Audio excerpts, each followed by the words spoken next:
Oke, assalamualaikum warahmatullahi wabarakatuh.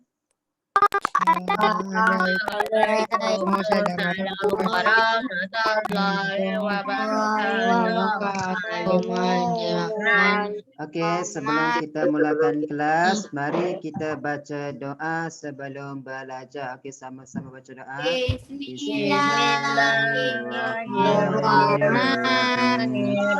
Allahumma ftah alaina hikmataka wansur alaina min khazaini rahmatika ya arhamar rahimin.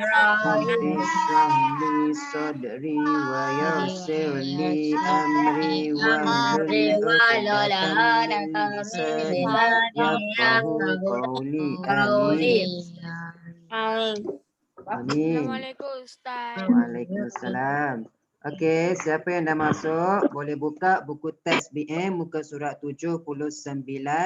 Okey, Muallim akan tutup semua mikrofon awak. Kalau ramai sangat yang buka, nanti awak takkan dengar suara Muallim. Jadi buku teks BM buka muka surat 79. Okey, siapa yang tak ada buku boleh tengok kat depan ni, Muallim tunjukkan. Okey, hari ini kita masuk dengan unit yang baru iaitu unit yang ke-12. Okey, muka surat 79, unit 12. Tajuk dia adat dijunjung, budaya disanjung. Itu untuk unit yang ke-12. Okey,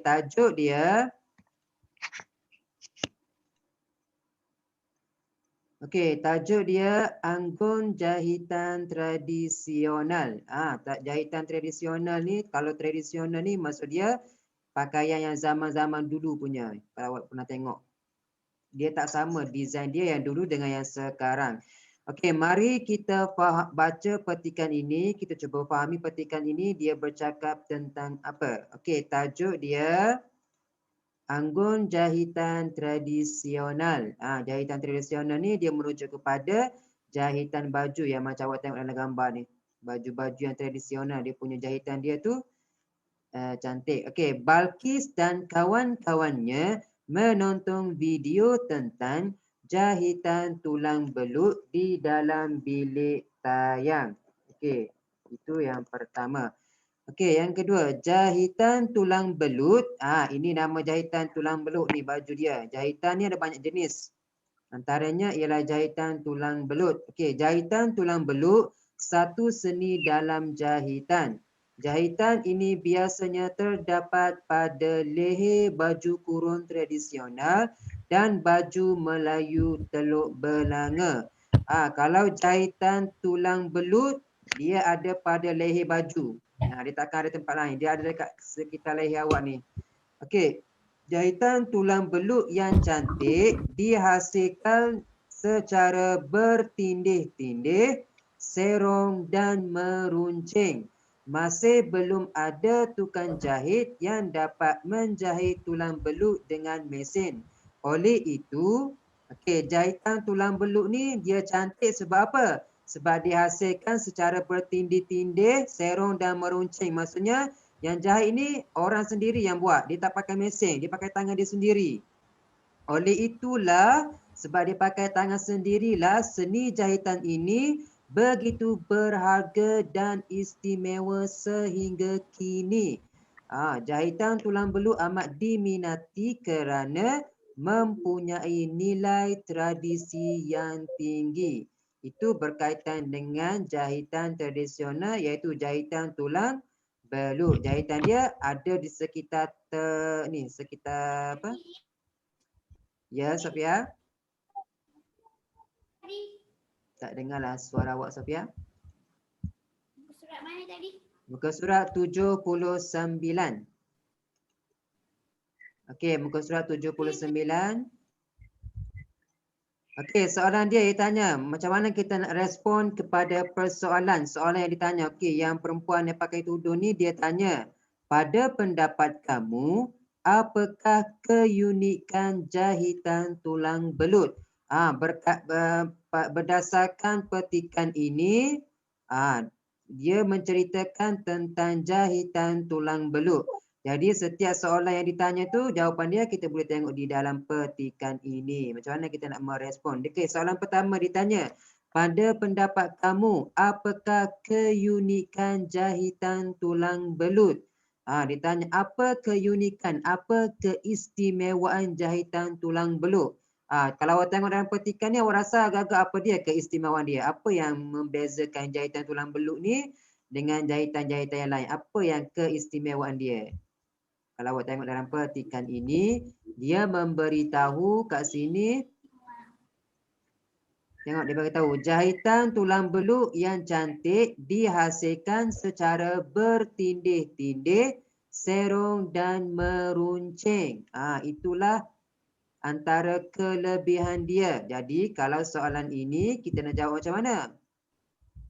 Kalau soalan ini ditanya, jadi kita nak tulis macam ini kita tulis. Sebab dia tanya pada pendapat saya. Jadi aku gunakan pada pendapat saya jahitan tulang belut.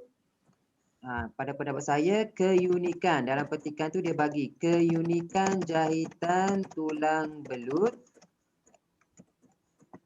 Yang cantik. Tulang belut apa dia? Kerana dalam petikan ni dia bagi dihasilkan secara bertindih-tindih, serong dan meruncing. Kat situ dia bagi tahu dalam petikan tu. Dalam ni dia bagi tahu dah. Secara bertindih-tindih, serong dan meruncing. Jadi itulah antara keunikan baju ni. Keunikan jahitan ini. Okey, soalan yang kedua ditanya apa? Mengapakah seni jahitan tersebut perlu dikekalkan? Jahitan tulang belut ni jahitan yang zaman dulu punya, baju-baju di zaman dahulu, baju yang lama-lama punya. Mengapa jahitan tulang belut perlu dikekalkan? Okey, dalam petikan jawapan dia dah ada dah. Kita boleh tengok kat sini. Jahitan tulang belut amat diminati. Diminati oleh semua orang kerana apa? Kerana mempunyai nilai tradisi yang tinggi. Itu jawapan dia. Mempunyai nilai tradisi yang tinggi. Jadi kita nak tulis seni jahitan ini perlu dikekalkan kerana ini jawapan dia. Mempunyai nilai tradisi yang tinggi. Okey, setakat ni semua faham? Boleh jelas? Faham. Okey, kalau faham, tengok pula muka surat sebelah, muka surat 80. Okey, hari ni Muallim nak ajar awak untuk muka surat 80 ni, dia bagi tahu aktiviti dia membaca teks dengan intonasi yang betul, yang sesuai. Okey, awak nak baca teks ni, nak baca apa-apa, awak kena baca dengan sebutan yang betul dan juga intonasi yang sesuai. Awak tak boleh baca, kalau kat sini awak baca Puan Aziza binti Muhammad Yusuf, itu tak ada intonasi yang betul, tak sesuai, kurang sedap. Macam awak dengar lagu, dia ada intonasi dia. Orang bercerita, weh nak tahu tak minggu lepas aku pergi ke sini. Tengok awak bercakap, ada nada dia, ada sebutan dia. Sama macam dengan kita nak baca petikan ini. Okey, awak dengar petikan ini, awak cuba baca dengan sebutan yang betul dan juga intonasi yang sesuai. Okey, tajuk petikan ini ialah seni benang emas. Itu tajuk dia, seni benang emas. Apa itu seni benang emas? Okay, awak tengok dalam gambar tu yang makcik tu duduk tu. Seni. Okey. Yang muka surat ni homework hari Tak lagi. Okey, kita baca, awak dengar, mata tengok buku, telinga dengar, mulut cuba baca, awak cuba baca dengan sebutan yang betul dan intonasi yang sesuai. Untuk muka surat ini kita cuba baca je. Okey, tajuk dia Hadif dan rakan-rakannya menghadiri Hari Kraf Kebangsaan. Di situ mereka membaca maklumat berita di reruai seni tekad. Okey, tengok. Bila ada koma di situ, bila koma je awak kena berhenti. Awak tak boleh sambung. Di situ mereka tak boleh. Awak kena berhenti. Di situ, berhenti kejap. Di situ mereka membaca maklumat berita di reruai seni tekat. Titik. Jadi bila titik, awak kena berhenti. Awak tak boleh sambung terus, kena berhenti sekejap. Okey, tengok pula perenggan yang pertama. Okey, cara baca dia. Kuala Lumpur. Kuala Lumpur 9 Mei. Puan Aziza binti Muhammad Yusof telah dianugerahi Tokoh Kraf Negara 2018 bersempena dengan Hari Kraf Kebangsaan. Beliau yang berumur 80 tahun merupakan pengusaha kraf tangan tekat benang emas. Beliau diberi pengiktirafan atas usahanya memartabatkan industri seni tekat benang emas. Pelbagai pengiktirafan telah diterima di peringkat kebangsaan dan negeri. Selain itu, beliau turut menerima pelbagai anugerah seperti Anugerah Tokoh Usahawan Wanita, Darjah Ahli Mangku Negara, Anugerah Karyawan Kraf, Anugerah Usahawan Jaya Parlimen Kuala Kangsar, Anugerah Yayasan Kesenian Negeri Perak dan Adi Guru Kraf Tekatan. Okey, tengok perenggan yang ketiga. Beliau mula mendalami kemahiran seni tekat sejak di bangku sekolah. Seni tekat ini menjadi warisan turun-temurun daripada nenek dan ibunya. Selepas tamat persekolahan, beliau menumpukan sepenuh masa mempelajari kemahiran seni tekat. Beliau mula menyiapkan tempahan ketika berumur 16 tahun. Antara produk sulaman tekat yang dihasilkan termasuklah hiasan pelamin, set bilik tidur dan pakaian. Kehalusan kerja tangan beliau sering mendapat perhatian pihak istana. Puan Azizah masih menerima tempahan tekat benang emas menggunakan tangan bagi mengekalkan keaslian seni tekat tradisional. Itu cara kita membaca petikan. Kena ada intonasi yang betul, intonasi yang sesuai. Okey, setakat ini semua jelas? Jelas. Ada sesiapa nak tanya soalan setakat ini? Ada. Ada soalan? Okey, kalau tak ada soalan, buka buku teks awak. Muka surat 82. Okey, tadi Muayyad terangkan muka surat 80. Muka surat 81. Silakan. Muka surat 81. Ustaz. Ya. Bukan ke muka surat 80 ada kerja? Ada kerja? Tak ada. Belum lagi. Adalah. Okey, silakan. Okey, muka surat 80 ni Muallim dah ajar hari tu membunyikan teks kesalahan ejaan, kesalahan imbuhan dan kesalahan tata bahasa. Okey, muka surat 82. Okey, muka surat 82 ini berkaitan dengan sajak. Okey, awak dah belajar sajak, pantun dan juga syair. Okey, hari ini muka surat 82 itu dipanggil sebagai sajak. Okey, mari Muallim tunjukkan kepada awak macam mana kita nak membaca sajak. Macam mana kita nak mendeklamasikan sajak. Sajak, pantun, syair, ada nada dia masing-masing. Jadi, kalau sajak macam mana nak baca? Okey. Awak tengok buku teks awak muka surat 82. Awak tengok rangkap sajak itu. Lepas tu awak dengar macam mana kita nak membaca, mendeklamasikan sajak dengan sebutan yang betul dan intonasi yang sesuai. Okey, awak dengar ni. Semua dah sedia ke belum nak dengar sajak yang telah dideklamasikan oleh Kakak Aidatun Najwa? Cikgu harap sewaktu bunyi tak suara? Dengar. Dengar. Belum mendeklamasikan sajak, kamu dapat ikut bersama-sama ya. Mari kita mulakan. Nafiri, lambang kedaulatan, menjadi saksi peristiwa penting saat berlaku pertabalan ketika hari perkahwinan. Hadir Nafiri pelengkap istiadat. Nafiri memilih insan yang hebat untuk ditiup dengan cermat. Peniup Nafiri sentiasa dihormat, menyambung adat di dalam nobat. Nafiri tidak pernah tua, dijaga dan disimpan dengan selamat. Naik dan turun raja di tahta, Nafiri berhikmat penuh setia, selagi kudratnya masih ada. Itu cara kita mendeklamasikan sajak. Okey, yang hari tu Mari tunjukkan kepada awak yang berkaitan dengan syair gerobak tu. Tadi yang Mari tunjukkan kepada awak itu nada kita membaca mendeklamasikan sajak. Kalau syair, syair ni dia macam menyanyi.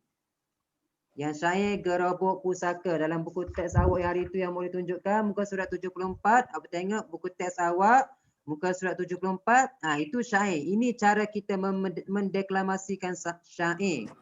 Dengarkan syair gerobok pusaka irama hiasan. Gerobok pusaka tinggalan bangsa, tetap kukuh sepanjang masa. Gunanya lama, banyak berjasa, dijaga elok rapi sentiasa. Hidangan disimpan pasti terjaga, menyimpan barang perhiasan juga. Nampaknya unik berbunga jingga, coraknya penuh tidak terhingga. Buatan tangan uniknya ukiran, kayu pilih jati dan belian. Intonasi dia, ini syair. Tiada bandingan pasaran, harganya mahal cecah ribuan.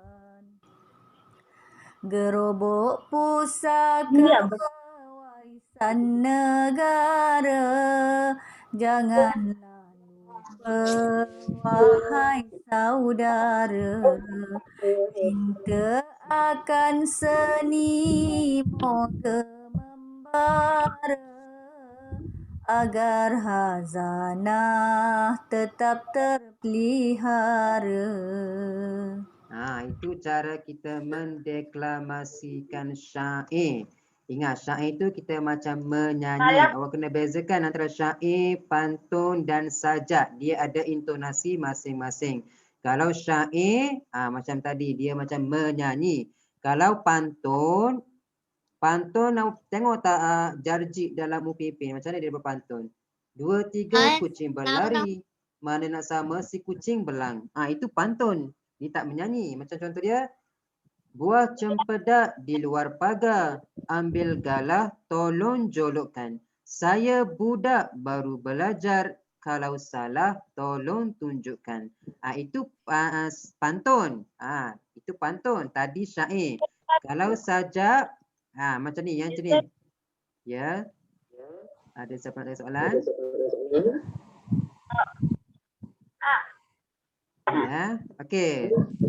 Kembali kepada sajak tiupan emas, buku teks awak muka surat 82. Okey, Muallim tunjuk dengarkan kepada awak sekali lagi. Ini cara kita mendeklamasikan sajak. Cikgu harap sewaktu beliau mendeklamasikan sajak, kamu dapat ikut bersama-sama. Mari kita mulakan. Nafiri, lambang kedaulatan, menjadi saksi peristiwa penting saat berlaku pertabalan ketika hari perkahwinan. Hadir Nafiri pelengkap istiadat.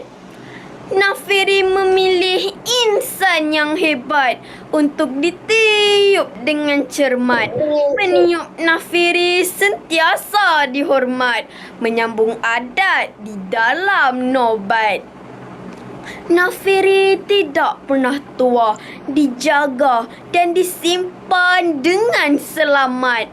Naik dan turun raja di tahta, Nafiri berhikmat penuh setia, selagi kudratnya masih ada. Macam mana? Itu cara kita mendeklamasikan sajak. Okey, sajak dalam buku teks awal itu, sajak itu berkaitan dengan tiupan. Sajak tu tajuk dia tiupan emas. Okey, apa yang dimasukkan dengan nafiri tu yang dalam buku teks awal tu? Okey, tajuk dia tiupan emas. Sajak yang tadi awak dengarkan, tajuk dia ialah tiupan emas. Okey. Sekarang ni Mu'allim nak ajarkan kepada awak. Okey, nafiri ni apa yang dimasukkan dengan nafiri? Dalam gambar boleh tengok ni, yang lelaki berbaju merah ni sedang meniup. Itu ialah alat kebesaran diraja. Alat nafiri ni suatu alat kebesaran diraja, alat muzik. Tajuk sajak ini ialah tiupan emas. Tadi awak dah dengar macam mana cara untuk mendeklamasikan sajak. Kena ingat sajak, pantun, syair ada intonasi masing-masing. Jadi lepas ni awak boleh buka, awak boleh cuba melafazkan sendiri sajak ni. Okey, sekarang ni Mu'allim nak terangkan kepada awak cara untuk kita mencari maksud sajak.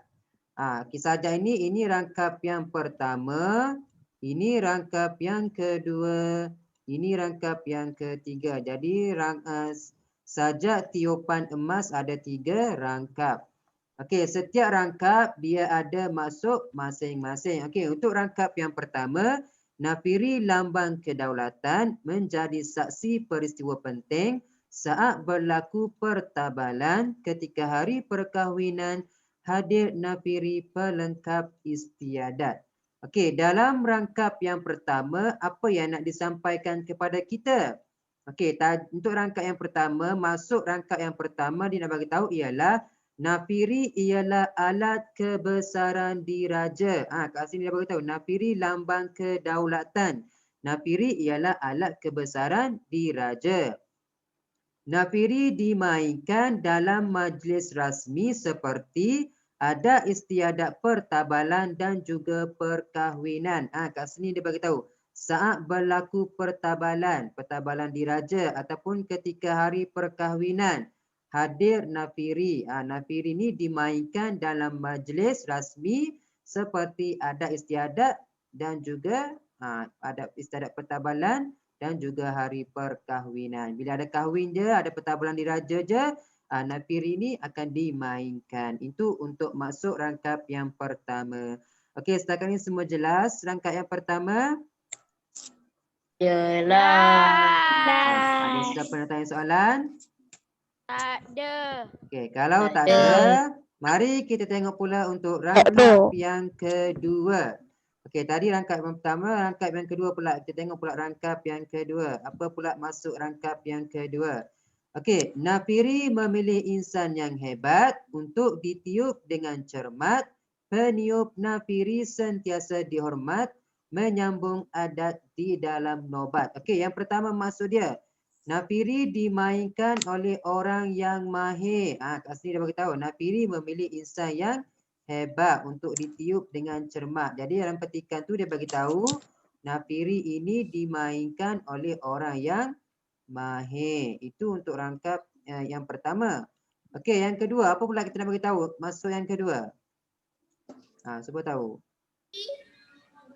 Peniup nafiri sentiasa dihormat. Peniup nafiri sentiasa dihormat. Kerana apa dia sentiasa dihormat? Nafiri Kerana sentiasa dihormat. Betul. Nafiri sentiasa dihormat kerana menyambung adat di dalam nobat. Itu poin yang kedua. Jadi betul apa yang awak bagi tahu tu Safia. Peniup nafiri ni dihormati kerana apa? Kerana menyambung adat. Itu yang maksud dia, menyambung adat. Itu untuk poin yang pertama. Lagi apa lagi? Yang satu lagi apa? Dia bagi 3 ni. 1, 2 dan 3. Okey, yang ketiga kita boleh bagi tahu ni untuk ditiup dengan cermat. Kita boleh pilih apa? Kita boleh ambil peniup nafiri ni ditiup oleh orang yang pandai. Kita boleh gunakan yang tu juga. Nafiri ditiup oleh orang yang pandai memainkannya. Okey, untuk setakat ni semua faham untuk rangkap yang kedua? Faham. Okey, kita masuk dengan rangkap yang terakhir. Okey, yang terakhir rangkap yang ketiga. Nafiri tidak pernah tua, dijaga dan disimpan dengan selamat. Naik dan turun raja di tahta. Nafiri berkhidmat penuh setia selagi kudratnya masih ada. Okey, agak-agak untuk yang rangkap ketiga ni, apa maksud dia? Siapa boleh tahu? Nafiri tidak pernah tua, dijaga dan disimpan dengan selamat. Jadi itu kita boleh tengok poin yang pertama. Jadi kita boleh gunakan alat yang perlu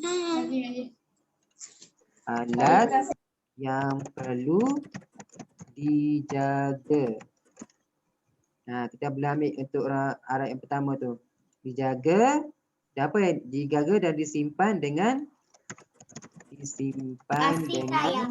selamat. Okey, itu untuk poin yang pertama. Kita boleh ambil yang itu yang pertama. Alat yang perlu dijaga, disimpan dengan selamat. Kita beritahu kan, dijaga dan disimpan dengan selamat. Okey, yang kedua, kita guna apa lagi? Naik dan turun raja di tahta, Nafiri berkhidmat penuh setia selagi kudrat masih ada. Jadi untuk poin yang kedua kita boleh gunakan pertabalan diraja digunakan semasa apa? Pertabalan. Digunakan semasa raja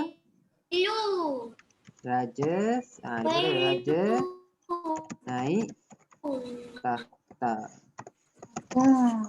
Digunakan semasa raja naik tahta. Itu yang kedua. Dia beritahu kat sini. Naik dan turun raja di tahta.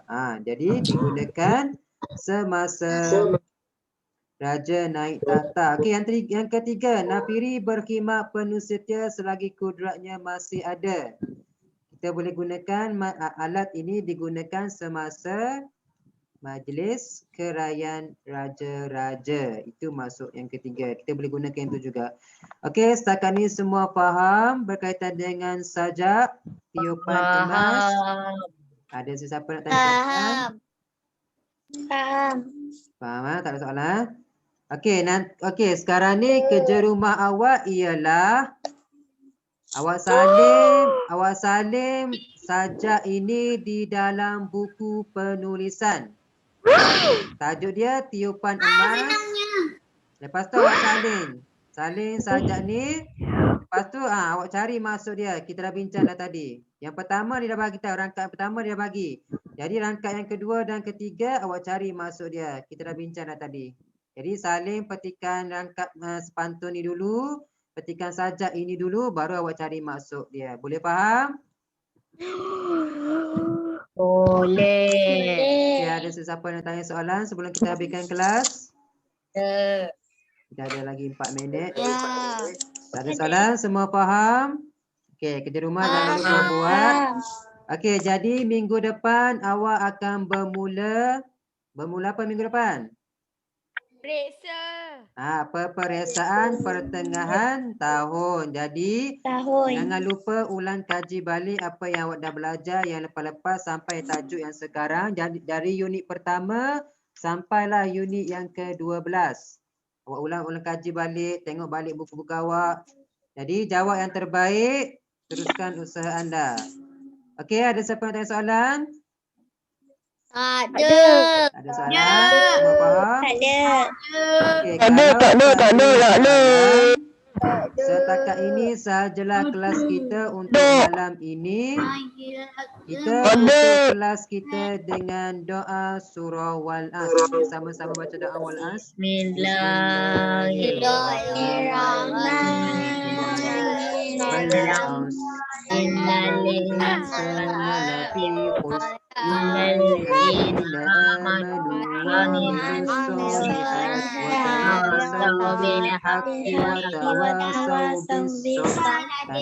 Okey, jumpa lagi akan datang. Jawab yang terbaik peperiksaan.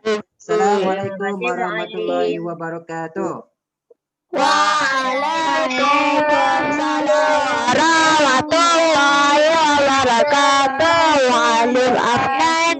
Bye. Terima kasih Walim. Terima kasih Malim. Bye. Okay, bye. Bye. Bye.